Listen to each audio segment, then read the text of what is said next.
السلام عليكم ورحمة الله وبركاته.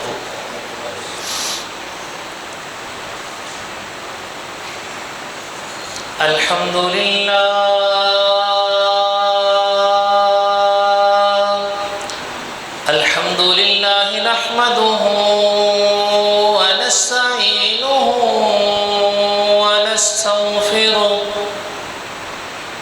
ونؤمن به ونتوكل عليه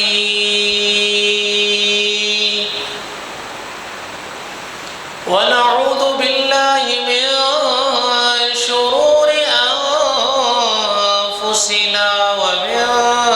سيئات أعمالنا من يهده الله فلا مضل له ومن يضلل فلا هادي له وأشهد أن لا إله إلا الله وحده لا شريك له وأشهد أن سيدنا وسندنا وشهيدنا وشفيعنا ورفيعنا منظومنا مقصودنا حبيبنا وحبيب ربنا محمدا عبده ورسوله أما بعد فإن أحسن الكلام كلام الله وأحسن الهدي هدي محمد صلى الله عليه وسلم وشر الأمور محدثاتها وكل محدثة بدعة وكل بدعة ضلالة وكل ضلالة في النار.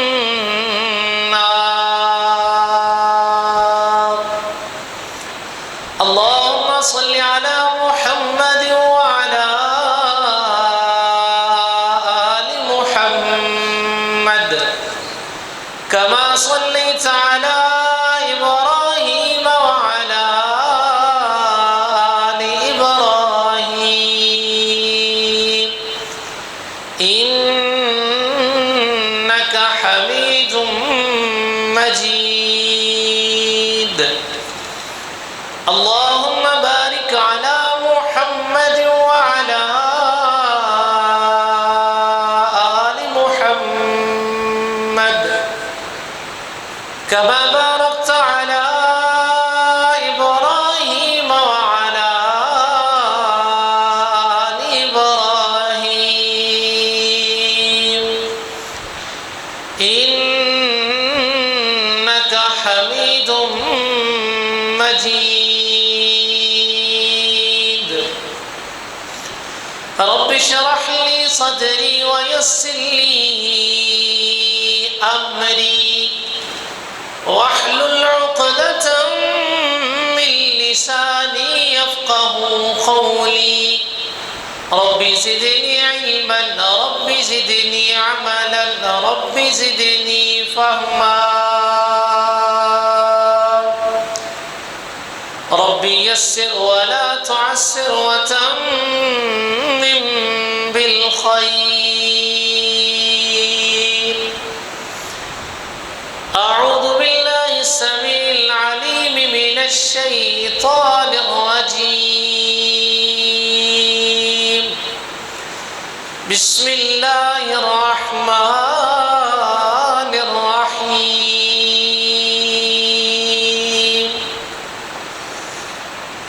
أمن هو قانت آناء الليل ساجدا وقائما يحذر الآخرة ويرجو رحمة ربه ربي. وقال الله تبارك وتعالى في مقام آخر: إن الذين سبقت لهم منا الحسنى أولئك عنها مبعدون. وقال النبي صلى الله عليه وسلم: ما ضر عثمان ما عمل بعد اليوم. ہمہ قسم کی تعریفات، تسبیحات، تمجیدات، تکبیرات، تکریمات، تحمیدات، تحلیلات، کبریائی، بڑھائی، وحدائی، یکتائی، شہنشاہی، بادشاہی اللہ مالک العلام ذات ببرکات و صفات کے واسطے. درود و سلام امام الانبیاء، آقا نامدار، سرور کونین، حبیب کبریا، خاتم الانبیاء، خاتم الرسل، جناب محمد رسول اللہ صلی اللہ علیہ وآلہ وصحبہ وسلم کی ذات باصفات کے واسطے. سابقہ خطبہ جمعۃ المبارک میں خطبہ حجۃ الوداع اور اس کی ایک شق بیان ہوئی تھی. ارادہ یہی تھا کہ اسی موضوع کو تسلسل کے ساتھ چلائیں گے، لیکن جس طرح اسلامی تواریخ کے مطابق، اسلامی مہینوں کے مطابق کچھ نہ کچھ موضوعات مطابقت رکھتے ہوتے ہیں، تو ساتھ ساتھ اگر کوئی درمیان میں موضوع آئے گا تو اس کو بیان کر دیا جائے گا، ورنہ تسلسل کے ساتھ انشاءاللہ خطبہ حجۃ الوداع کو جاری رکھا جائے گا. آج 19 ذی الحج 18 ذی الحجہ سیدنا عثمان غنی رضی اللہ تعالیٰ عنہ خلیفہ ثالث داماد رسول صلی اللہ علیہ وسلم ذوالنورین ذوالہجرتین، آپ علیہ السلام کے بڑے قریبی رشتہ دار سیدنا عثمان غنی رضی اللہ تعالیٰ عنہ کی شہادت 18 ذی الحجہ کو ہوئی. تو اسی مناسبت سے آپ رضی اللہ تعالیٰ عنہ کی سیرت، آپ کے فضائل اور رسول اللہ صلی اللہ علیہ وسلم کے نزدیک سیدنا عثمان غنی رضی اللہ تعالیٰ عنہ کی اہمیت، ان کی فضیلت، ان کا مقام و مرتبہ، ان کی آپ علیہ الصلوۃ والسلام سے محبت اور رسول اللہ صلی اللہ علیہ وسلم کی ان سے چاہت، اس کو بیان کیا جائے گا. اللہ رب العالمین سے دعا ہے کہ اللہ تعالیٰ صحیح قرآن و سنت کے مطابق حق اور سچ بات بیان کرنے کی توفیق عطا فرمائے، اور اس کے بعد ہم سب کو صحابہ کرام رضوان اللہ علیہم اجمعین کی سیر کے مطابق، ان کی زندگیوں کے مطابق اپنے آپ کو ڈھالنے کی، اپنے آپ کو بنانے کی توفیق عطا فرمائے. اللہ رب العالمین کا ایک کلیہ ہے، ایک اصول ہے کہ اگر کوئی انسان حق پرست ہو، اگر کوئی انسان صحیح رستے پر ہو اور اس کو دبانے کی، اس کو بدنام کرنے کی کوشش کی جائے تو اللہ رب العالمین اس کا ذکر اتنا ہی بلند کر دیتے ہیں. اللہ تعالیٰ اس کی عزت، اس کا مقام لوگوں کے دلوں میں اتنا ہی زیادہ اجاگر کر دیتے ہیں. صحابہ کرام رضوان اللہ علیہم اجمعین، جیسے کہ پچھلے خطبہ جمعہ میں بتایا کہ خطبہ حجۃ الوداع کے موقع پر رسول اللہ صلی اللہ علیہ وسلم کے ساتھ تقریباً 1,40,000 صحابہ کرام کا لشکر تھا. اب کتنے صحابہ ایسے ہیں جو اپنے نام سے جانے جاتے ہیں، یا ان کی سیرت پر باقاعدہ خطبات ہوتے ہیں، یا ان کی سیرت کو باقاعدہ نام سے بیان کیا جاتا ہے؟ سارے صحابہ ایسے نہیں ہیں، چند ایک ہیں. اور اس کی وجہ یہی ہے کہ جن صحابہ کرام رضوان اللہ علیہم اجمعین کی سیرتوں کو نعوذ باللہ من ذالک دبانے کی کوشش کی گئی، اللہ رب العالمین نے ان کا ذکر اتنا ہی بلند کر دیا.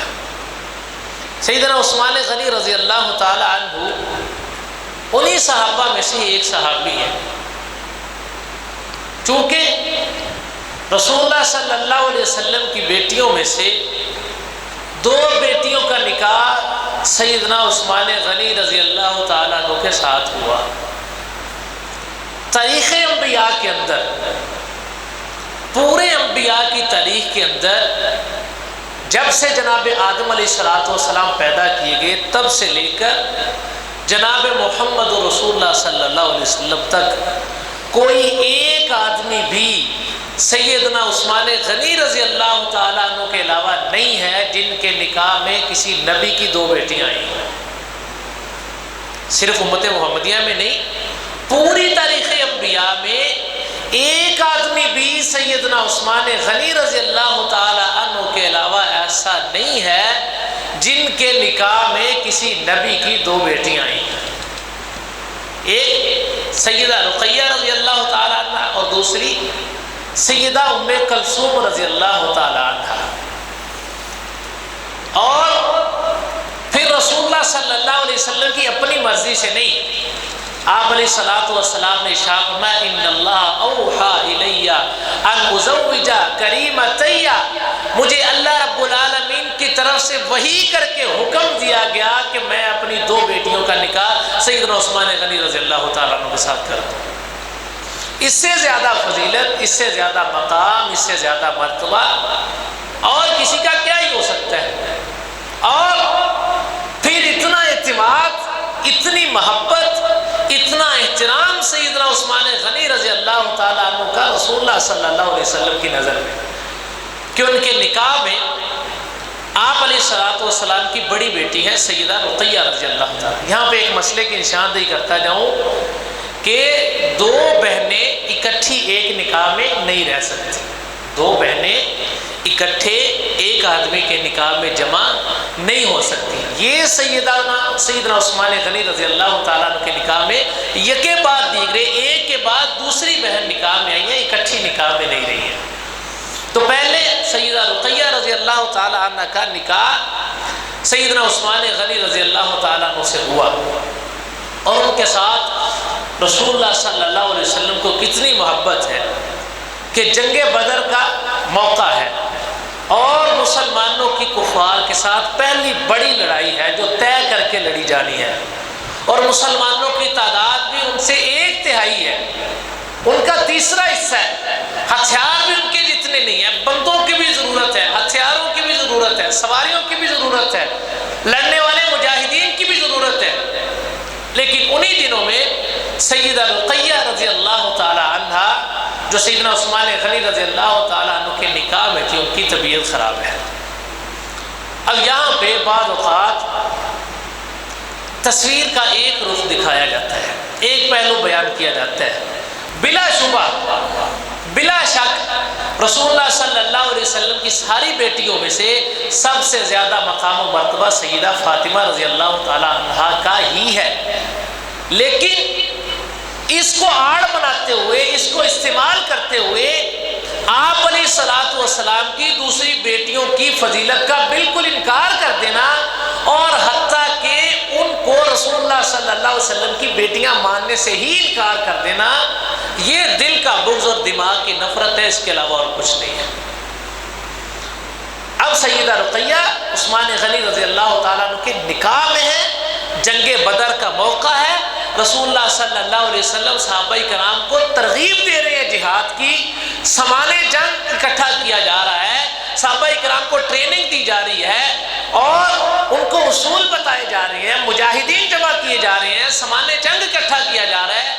اور اتنے میں رسول اللہ صلی اللہ علیہ وسلم کو پتہ چلتا ہے کہ میری بیٹی رقیہ رضی اللہ تعالی عنہ کی طبیعت ٹھیک نہیں ہے، اور ان کے پاس گھر میں سیدنا عثمان غنی رضی اللہ تعالیٰ عنہ کے علاوہ بھی اور کوئی نہیں ہے۔ اب جنگ بدر، اس کی فضیلت، اس کا مقام کسی مسلمان سے ڈھکا چھپا نہیں ہے۔ اللہ رب العالمین نے فرمایا لا یستوی منکم من انفق من قبل الفتح وقاتل اولئک اعظم درجۃ من الذین انفقوا من بعد وقاتلوا، کہ جو صحابہ کرام رضوان اللہ علیہم اجمعین جنگ بدر میں شریک ہوئے ہیں، جنہوں نے جنگ بدر لڑی ہے، ان کے مقام اور مرتبے کو بعد کے صحابہ بھی نہیں پہنچ سکتے، عام امتی تو دور کی بات ہے، جنہوں نے جنگ بدر لڑی ہے۔ اتنی اہم جنگ، لیکن رسول اللہ صلی اللہ علیہ وسلم سیدنا عثمان غنی رضی اللہ تعالیٰ عنہ کو حکم دے رہے ہیں کہ آپ نے جنگ میں نہیں جانا، آپ نے گھر رہ کر میری بیٹی کی تیمارداری کرنی ہے، آپ نے گھر رہ کر میری بیٹی کی نگرانی کرنی ہے، اس کی حفاظت کرنی ہے۔ یہ رسول اللہ صلی اللہ علیہ وسلم کی بیٹی کی عظمت نہیں ہے کہ ایک صحابی کو جنگ بدر سے رخصت دی جا رہی ہے صرف اس بنیاد پر کہ رسول اللہ صلی اللہ علیہ وسلم کی بیٹی گھر میں بیمار ہے۔ تو سیدنا عثمان غنی رضی اللہ تعالیٰ عنہ جذبہ شہادت بھی تھا، شوق جہاد بھی تھا۔ عرض کیا اللہ کے رسول صلی اللہ علیہ وسلم کیا میں جنگ سے رہ جاؤں گا؟ رسول اللہ صلی اللہ علیہ وسلم نے فرمایا عثمان نہیں، بلکہ تجھے بھی جنگ بدر کے غازیوں میں شمار کیا جائے گا، تجھے جنگ بدر میں غازی بن کر آنے والے مجاہدین کے ساتھ شمار کیا جائے گا، اور مال غنیمت میں بھی تیرے لیے اتنا ہی حصہ مقرر کیا جائے گا جتنا جنگ بدر کے غازیوں کے لیے مقرر کیا جائے گا۔ کس بنیاد پر؟ کیونکہ تو نے گھر رہ کر رسول اللہ صلی اللہ علیہ وسلم کی بیٹی کی عیادت کرنی ہے، تیمارداری کرنی ہے، ان کا خیال رکھنا ہے۔ اب سیدہ رقیہ رضی اللہ تعالیٰ عنہ فوت ہوئی۔ رسول اللہ صلی اللہ علیہ وسلم نے اپنی دوسری بیٹی سیدہ ام کلثوم رضی اللہ تعالیٰ عنہ کا نکاح بھی سیدنا عثمان غنی رضی اللہ تعالیٰ عنہ کے ساتھ کر دیا، اور خوشی کے ساتھ کر دیا۔ آپ ذہن میں لائے نا، آج کے دور میں اللہ نہ کرے اللہ نہ کرے اللہ نہ کرے کسی کی بیٹی فوت ہو جائے اور اسے اپنے داماد پر اتنا بھروسہ ہو، اتنا اعتماد ہو، اتنا یقین ہو، اتنی محبت ہو، اتنا اس کی شخصیت کے اوپر فخر ہو کہ وہ اپنی دوسری بیٹی کو بھی اس کے نکاح میں دینے کے لیے تیار ہو۔ کتنا اچھا اخلاق پایا ہوگا، کتنا اس میں کردار ہوگا، کتنی اچھی سیرت ہوگی، کیا مقام سیدنا عثمان غنی رضی اللہ تعالی عنہ کا رسول اللہ صلی اللہ علیہ وسلم کی نظروں میں ہوگا کہ فوراً اپنی دوسری بیٹی ان کے نکاح میں دے دیں۔ اب دوسری بیٹی فوت ہوئی، رسول اللہ صلی اللہ علیہ وسلم سیدہ ام کلثوم رضی اللہ تعالیٰ عنہ کو دفنایا جا رہا ہے اور قبر پہ کھڑے ہیں، قبر پہ کھڑے ہیں، بات کرنے کا موقع نہیں ہوتا۔ ہم یہ کہتے ہیں نا کہ ابھی تو فوت کی ہوئی ہے، ابھی تو اس کی بیوی فوت ہوئی ہے، ابھی موقع نہیں ہے بات کرنے کا، ابھی بات کی مناسبت نہیں بنتی۔ تو رسول اللہ صلی اللہ علیہ وسلم نے سیدہ ام کلثوم رضی اللہ تعالیٰ عنہ کی تدفین کے وقت قبر پہ کھڑے ہو کے فرمایا کہ میرے پاس اور کوئی بیٹی نہیں ہے، لو کن لی عشرا لزوجتہن، اگر میری 10 بیٹیاں بھی ہوتی تو میں ایک ایک کر کے سیدنا عثمان غنی رضی اللہ تعالیٰ عنہ کے نکاح میں دے دیتا، چونکہ اب میرے پاس بیٹی نہیں ہے، تزوجوا عثمان، لہذا میری لوگوں سے گزارش ہے کہ عثمان کا نکاح کروا دیا جائے، عثمان کا نکاح کروا دیا جائے، پاس بیٹی نہیں ہے، پھر بھی آپ علیہ الصلوۃ والسلام خواہش کا اظہار کر رہے ہیں، لو کن لی عشرا، کاش میری 10 بیٹیاں بھی ہوتی، لزوجتہن، میں ایک ایک کر کے سیدنا عثمان غنی رضی اللہ تعالیٰ عنہ کے نکاح میں دے دیتا۔ اب اس سے زیادہ فضیلت، اس سے زیادہ مقام کسی صحابی کا کیا ہی ہو سکتا ہے کہ اس کے نکاح میں رسول اللہ صلی اللہ علیہ وسلم کی ایک نہیں بلکہ 2 بیٹیاں ہوں۔ ویسے ہی کسی نبی کی بیٹی نکاح میں ہو تو بڑی فضیلت ہے، ایک تو نبی کی 2 بیٹیاں اور دوسری آخری نبی کی، تاجدار انبیاء کی، خاتم الانبیاء جناب محمد رسول اللہ صلی اللہ علیہ وسلم کی، اور تیسری بات آپ علیہ الصلوۃ والسلام کا مزید کی خواہش کرنا کہ اگر مزید ہوتی تو وہ بھی دے دیتا۔ سیدنا عثمان غنی رضی اللہ تعالیٰ، والسابقون الاولون من المہاجرین والانصار والذین اتبعوهم بإحسان رضی اللہ عنہم ورضوا عنہ، ابتدائی صحابہ کرام رضوان اللہ علیہم اجمعین میں سے سیدنا عثمان غنی رضی اللہ تعالیٰ عنہ ہے۔ ان الذین سبقت لهم من الحسنى اولئک عنہا مبعدون، کہ وہ لوگ جو سبقت لے گئے، لہم من الحسنى، ہماری طرف سے ان کے لیے اچھائی ہے، اچھا بدلہ ہے، اولئک عنہا مبعدون، ان کو دوزخ سے دور رکھا جائے گا۔ اب جب اللہ رب العالمین نے فرما دیا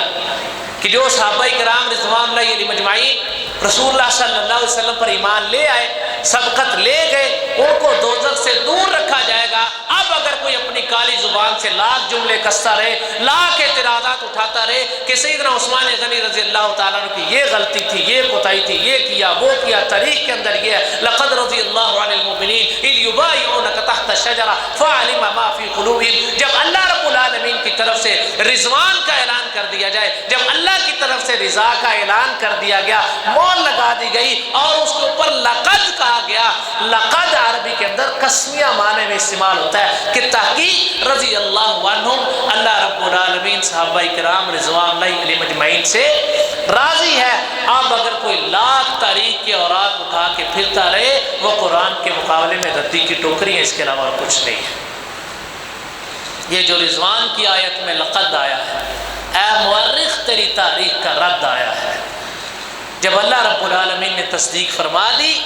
کہ یہ میرے صحابہ کرام ہیں رضی اللہ عنہ، میں ان سے راضی ہوں، آج کوئی لاکھ بکواس کرتا رہے، لاکھ جملے کستا رہے، لاکھ ان کی برائیاں نکال نکال کے بیان کرتا رہے، ان سے کوئی فرق نہیں پڑتا ہے۔ ان الذین سبقت لهم من الحسنى، اور سیدنا عثمان غنی رضی اللہ تعالیٰ عنہ بیان کرتے ہیں کہ میں ایسا آدمی ہوں جس نے دین اسلام کے آنے سے پہلے بھی کبھی شراب کو ہاتھ نہیں لگایا۔ جب شراب حرام نہیں تھی تب بھی میں نے کبھی شراب نہیں پی ہے، جب جوا حرام نہیں تھا تب بھی میں نے کبھی جوا نہیں کھیلا ہے، اور جب دین اسلام نہیں آیا تھا تب بھی میں کبھی زنا کی طرف نہیں گیا۔ یہ کردار ہے، یہ سیرت ہے۔ ایسے رسول اللہ صلی اللہ علیہ وسلم اتنا رشک نہیں فرما رہے۔ رسول اللہ صلی اللہ علیہ وسلم نے فرمایا لِكُلِّ نَبِيٍّ رَفِيقٌ وَرَفِيقِي فِي الْجَنَّةِ عثمان، کہ جنت کے اندر ہر نبی کا ایک ساتھی ہوگا، ہر نبی کا ایک رفیق ہوگا، ہر نبی کا ایک دوست ہوگا۔ وَرَفِيقِي فِي الْجَنَّةِ عثمان، میرا ساتھی، میرا رفیق، میرا دوست جنت کے اندر عثمان ہوگا۔ اب اگر کوئی نہ مانے تو یہ اس کی اپنی کم بختی ہے، یہ اس کی اپنی بدبختی ہے۔ سیدنا عثمان غنی رضی اللہ تعالی عنہ کی فضیلت پر، ان کے مقام پر، ان کے مرتبے پر نہ اس سے کوئی ضرب لگے گی، نہ ان کی فضیلت میں کوئی کمی آئے گی۔ اور صحابہ کرام رضوان اللہ علیہم اجمعین نے جس طرح رسول اللہ صلی اللہ علیہ وسلم کے ساتھ ہجرت کی ہے، سیدنا عثمان غنی رضی اللہ تعالیٰ عنہ وہ صحابی ہیں جنہوں نے 2 دفعہ ہجرت کی ہے، ایک دفعہ حبشہ کی طرف اور دوسری دفعہ مدینہ کی طرف۔ اور جب حبشہ کی طرف ہجرت کی ہے، اتنی تنگی کے حالات میں کی ہے کہ اپنی بیوی کو بھی ادھر چھوڑ کے جا نہیں سکے، ساتھ لے جانا پڑا۔ اور رسول اللہ صلی اللہ علیہ وسلم نے فرمایا کہ لوط علیہ السلام کے بعد زمین کے اوپر عثمان پہلا آدمی ہے جس نے اپنی بیوی کے ساتھ ہجرت کی ہے۔ آپ یہ دیکھیں کہ ان کی فضیلتیں بیان کی جا رہی ہیں، تقابل کیا جا رہا ہے، اور انبیاء کے ساتھ مثالیں دی جا رہی ہیں کہ لوط علیہ السلام کے بعد عثمان پہلا آدمی ہے جس نے اپنی بیوی کے ساتھ ہجرت کی ہے۔ دھرتی کے اوپر، زمین کے اوپر سیدنا عثمان غنی رضی اللہ تعالیٰ عنہ کے علاوہ کوئی آدمی نہیں ہے جس کے نکاح میں کسی بھی نبی یا رسول کی 2 بیٹیاں ہیں۔ یہ ان کا مقام ہے، یہ ان کی فضیلت ہے۔ رسول اللہ صلی اللہ علیہ وسلم سیدنا عثمان غنی رضی اللہ تعالیٰ عنہ کا کتنا حیا کیا کرتے تھے،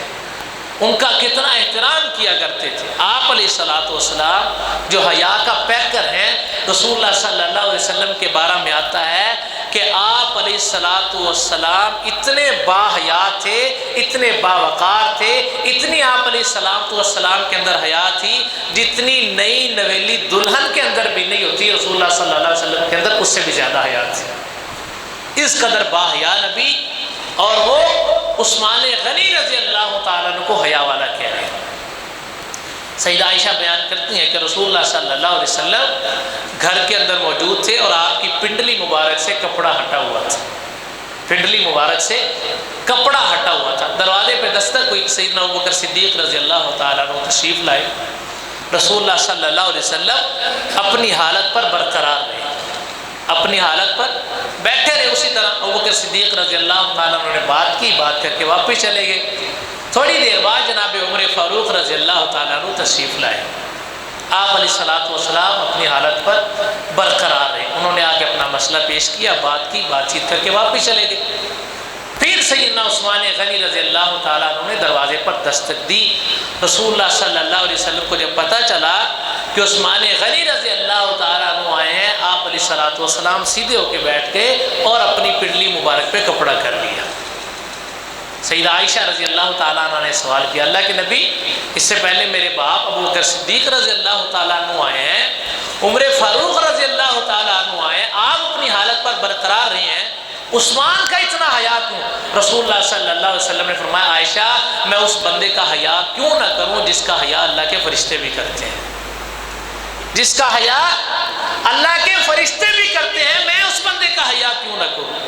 سیدنا عثمان غنی رضی اللہ تعالیٰ عنہ کی جان،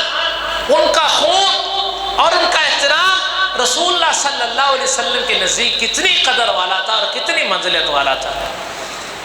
آپ علیہ الصلوۃ والسلام مدینہ سے قافلے کی صورت میں نکلے ہیں عمرہ کرنے کے لیے، عمرہ ادا کرنے کے لیے 6 ہجری میں حدیبیہ کے مقام پر پہنچے، پتہ چلا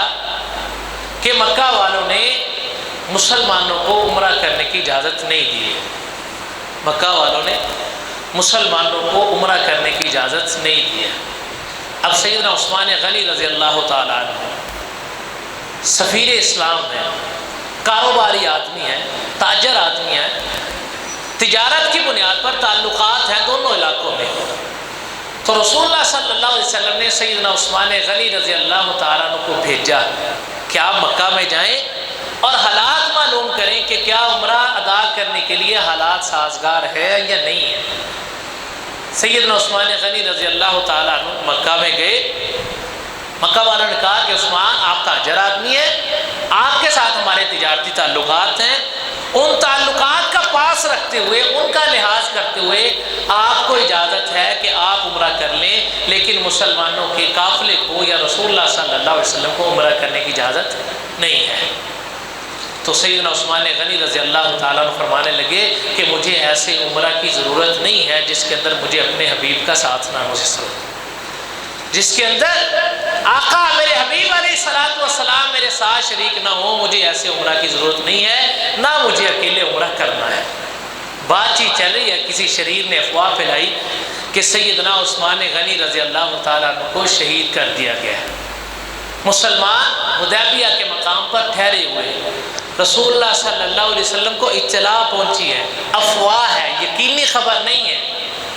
یقینی بات نہیں ہے کہ ان کو شہید کر دیا گیا، اڑتی اڑتی خبر ملی ہے، افواہ آئی ہے۔ رسول اللہ صلی اللہ علیہ وسلم نے فوری اپنا ہاتھ آگے کیا، 1400 صحابہ کرام رضوان اللہ علیہم اجمعین سے بیعت لی، وعدہ لیا کہ میرے ساتھ وعدہ کریں کہ جب تک ہم عثمان کے خون کا بدلہ مکہ والوں سے نہیں لے لیں گے، ہم یہاں سے واپس مدینہ نہیں جائیں گے۔ یہ ان کی آپ علیہ الصلوۃ والسلام کے ہاں فضیلت ہے، ایک خون کے بدلے 1400 صحابہ کرام رضوان اللہ علیہم اجمعین سے آپ علیہ الصلوۃ والسلام بیعت لے رہے ہیں، وعدہ لے رہے ہیں کہ جب تک عثمان کے خون کا بدلہ نہیں لیا جائے گا یہاں سے واپسی نہیں ہوگی۔ اور جو علی کے نام نہاد چاہنے والے، جو حضرت علی المرتضیٰ رضی اللہ تعالیٰ عنہ کو صرف نامی طور پر ماننے والے اور ان کی آڑ میں بقیہ صحابہ کرام رضوان اللہ علیہم اجمعین کی توہین کرنے والے، ان کی فضیلت کا انکار کرنے والے، ان کے لیے یہ اعلان ہے کہ صلح حدیبیہ کے موقع پر ان 1400 ہاتھوں میں سے سیدنا علی المرتضیٰ رضی اللہ تعالیٰ عنہ کا ہاتھ بھی شامل ہے، یعنی کہ وہ بھی یاد کر رہے ہیں، وہ بھی وعدہ کر رہے ہیں، وہ بھی بیعت لے رہے ہیں کہ جب تک عثمان کے خون کا بدلہ نہیں لوں گا مدینہ واپس نہیں جاؤں گا۔ اللہ رب العالمین کو ادا بڑی پسند آئی۔ اب غدیر خم سب کو یاد ہے، وہ موقع سب کو یاد ہے جب رسول اللہ صلی اللہ علیہ وسلم نے سیدنا علی المرتضیٰ رضی اللہ تعالی عنہ کا ہاتھ اپنے ہاتھ میں لیا، ان کا ہاتھ اپنے ہاتھ میں لیا اور کہا کہ اللہ جی علی کا میں مولا ہوں، اور جو علی کے ساتھ محبت کرے تو بھی اس کے ساتھ محبت کر، جس کا میں مولا ہوں اس کا علی مولا ہے۔ اس مولا کا معنی دوست ہے، ورنہ رسول اللہ صلی اللہ علیہ وسلم اپنے آپ کو کبھی بھی مولا نہیں کہہ سکتے۔ جو آپ علیہ الصلوۃ والسلام کے پاس ایک بندے نے ذکر کیا، ماشاء اللہ و ماشیتا، اللہ کے رسول صلی اللہ علیہ وسلم جو اللہ چاہے اور جو آپ چاہیں، آپ علیہ الصلوۃ والسلام نے توحید کے اندر اتنی بھی لچک گوارا نہیں کی۔ آپ علیہ الصلوۃ والسلام نے فرمایا صرف یہ کہو ماشاءاللہ، جو اللہ چاہے، ساتھ مجھے ذکر کرنے کی ضرورت نہیں ہے۔ وہ آپ علیہ الصلوۃ والسلام کبھی بھی خود کو مولا نہیں کہہ سکتے۔ اب یہ بات یاد ہے کہ آپ علیہ الصلوۃ والسلام نے سیدنا علی المرتضیٰ رضی اللہ تعالیٰ عنہ کا ہاتھ اپنے ہاتھ میں لیا تھا، لیکن صلح حدیبیہ کے موقع پر آپ علیہ الصلوۃ والسلام نے اپنے ہی ہاتھ کو عثمان کا ہاتھ قرار دیا تھا۔ ان کا ہاتھ اپنے ہاتھ میں نہیں لیا، بلکہ کہا جو میرا دوسرا ہاتھ ہے یہ عثمان ہی کا ہاتھ ہے، اور میں عثمان کی طرف سے بیعت کر رہا ہوں۔ 1400 صحابہ کرام رضوان اللہ علیہم اجمعین بیعت کر رہے ہیں، ایک ہاتھ سے رسول اللہ صلی اللہ علیہ وسلم اپنی طرف سے پیمان کر رہے ہیں، اپنی طرف سے عہد کر رہے ہیں، اور دوسرے ہاتھ سے سیدنا عثمان غنی رضی اللہ تعالیٰ عنہ کی طرف سے بیعت لے رہے ہیں، اور اپنے ہاتھ کو ان کا ہاتھ قرار دے رہے ہیں۔ اللہ رب العالمین کو ادا بڑی پسند ہے۔ لقد رضی اللہ عن المؤمنین اذ یبایعونک تحت الشجرہ فعلم ما فی قلوبہم فانزل السکینۃ علیہم واثابہم فتحا قریبا ومغانم کثیرۃ یأخذونہا۔ اللہ رب العالمین نے فرمایا کہ جتنے بھی لوگوں نے بیعت رضوان کی، اس درخت کے نیچے کھڑے ہو کر عثمان کے خون کا بدلہ لینے کے لیے بیعت کی، عہد کیا، پیمان کیا، لقد رضی اللہ عن المؤمنین اذ یبایعونک تحت الشجرہ، جتنے بھی لوگ درخت کے نیچے کھڑے ہو کر بیعت کر رہے تھے، سب کے سب سے اللہ رب العالمین راضی ہے۔ جب اللہ رب العالمین اپنی رضا کا اعلان کر رہے ہیں، اب وہ صحابہ کرام جو سیدنا عثمان غنی رضی اللہ تعالی عنہ کے لیے بیعت کر رہے ہیں، ان کا بدلہ لینے کے لیے عہد کر رہے ہیں، ان کے لیے اللہ کی رضا ہے، اور جس کے لیے بدلہ لینے کے لیے بیعت کی جا رہی ہے اس کے لیے رضا نہیں، اس کا اللہ کے ہاں مقام نہیں، اس کا مرتبہ نہیں، اس کی فضیلت نہیں۔ سیدنا عثمان غنی رضی اللہ تعالیٰ عنہ وہ صحابی ہیں جن کو اللہ رب العالمین نے نام لے کر، اور رسول اللہ صلی اللہ علیہ وسلم نے معذرت کے ساتھ حدیث کے الفاظ ہیں، رسول اللہ صلی اللہ علیہ وسلم نے نام لے کر کہا عثمان فی الجنہ کہ میرا عثمان جنتی ہے۔ اور جن صحابہ نے بیعت رضوان کی ہے، لا يدخل النار من بايع تحت الشجرہ، اللہ کے رسول صلی اللہ علیہ وسلم نے فرمایا کہ جس آدمی نے بھی درخت کے نیچے کھڑے ہو کر عثمان کے خون کے لیے بیعت کی ہے، ان میں سے کوئی ایک بندہ بھی دوزخ کے اندر داخل نہیں ہوگا۔ اب یہ سیدنا عثمان غنی رضی اللہ تعالیٰ عنہ کی فضیلت ہے، ان کا مقام ہے، ان کا مرتبہ ہے، اور قرآن سے کوئی مانتا ہے مانے، کوئی نہیں مانتا، کوئی انکار کرتا ہے تو وہ قرآن کا انکار کرتا ہے۔ اگلی فضیلت، سیدنا عثمان غنی رضی اللہ تعالیٰ عنہ وہ صحابی ہے جنہوں نے اس امت کو ایک بڑے فتنے سے بچایا۔ جامع قرآن مجید کو جمع کر دیا۔ ان ھذا القرآن انزل علی سبعۃ احرف، قرآن مجید 7 قراءات کے اوپر نازل کیا گیا، 7 حروف کے اندر۔ جس طرح ہمارے ہاں پڑھا جاتا ہے باقی علاقوں میں، مصر وغیرہ میں یا دوسرے شام میں، اسی طرح اور قراءات کے اندر پڑھا جاتا ہے۔ بعض اوقات زبر، زیر، پیش، امالہ، تقلیل، یہ ساری چیزیں جس طرح ہمارے ہاں پڑھا جاتا ہے اس سے ذرا ہٹ کر پڑھا جاتا ہے۔ رسول اللہ صلی اللہ علیہ وسلم نے فرمایا ان ھذا القرآن انزل علی سبعۃ احرف، یہ قرآن مجید 7 حروف کے اوپر نازل کیا گیا، یعنی کہ 7 طرح کی قراءت ہے۔ اب کچھ صحابہ کرام رضوان اللہ علیہم اجمعین ایسے تھے جنہوں نے آپ علیہ الصلوۃ والسلام سے ایک طریقے سے قراءت سنی ہے، دوسرے طریقے سے نہیں سنی۔ جب وہ کسی دوسرے صحابی سے دوسرے طریقے کی قراءت سنتے تو وہ یہ سمجھتے کہ یہ قرآن مجید کے اندر اختلاف پیدا کر رہے ہیں، یہ غلط پڑھ رہے ہیں۔ اس طرح سیدنا عمر بن خطاب رضی اللہ تعالیٰ عنہ کے بارے میں آتا ہے کہ انہوں نے ابی بن کعب رضی اللہ تعالیٰ عنہ سے قراءت سنی تو ان کے مکہ دے مارا، انہوں نے آپ علیہ الصلوۃ والسلام کے یہاں شکایت کر دی کہ عمر فاروق